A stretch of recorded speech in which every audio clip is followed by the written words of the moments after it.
দর্শক, আমি আপনাদেরকে এমন একটা গাছ দেখাইতেছি। দেখেন, যে গাছে নিচে কোনো শিকড় নাই, সব শিকড় হইল উপরে। আমি পুরাটা গাছ আপনাদের ঘুরায় ঘুরায় দেখাইতেছি। দেখেন, প্রত্যেকটা শিকড় দেখেন, ছোট ছোট শিকড়, সবগুলা শিকড় উপরে। এমন একটা গাছ, এই গাছের নাম জানি না, আপনারা যদি জানেন দেখে থাকেন একটু বলবেন। দেখেন, বিশাল বড় একটা গাছ। এই গাছটা দেখেন, আমি আসলে মানে কাউকে জিজ্ঞাসা করার মতো পাইতেছি না এখানে। এই গাছটার নাম কি সেটা আসলে আমি জানি না। আপনাদেরকে দেখাই গাছের অবস্থা। দেখেন, বিশাল বড় একটা এরিয়া গাছ। দেখেন দেখেন এই গাছটা আমি ঘুরায় ঘুরায় দেখাইতেছি। দেখেন প্রত্যেকটা শিকড়। দেখেন, এগুলো হলো শিকড়, কিন্তু এগুলো কিন্তু ডালপালা না, এগুলো শিকড়।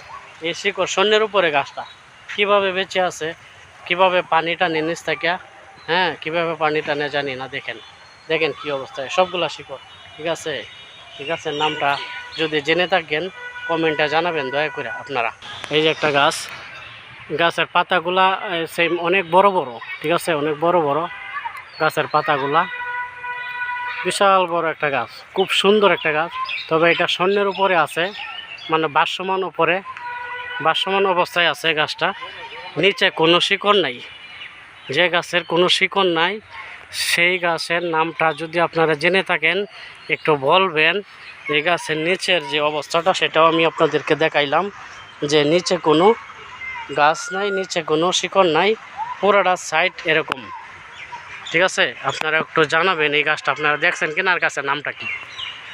আর আমি ঠিকানাটা বলি, যে মহস্তানগর, বগুড়া জেলা, জাদুঘরের পাশেই।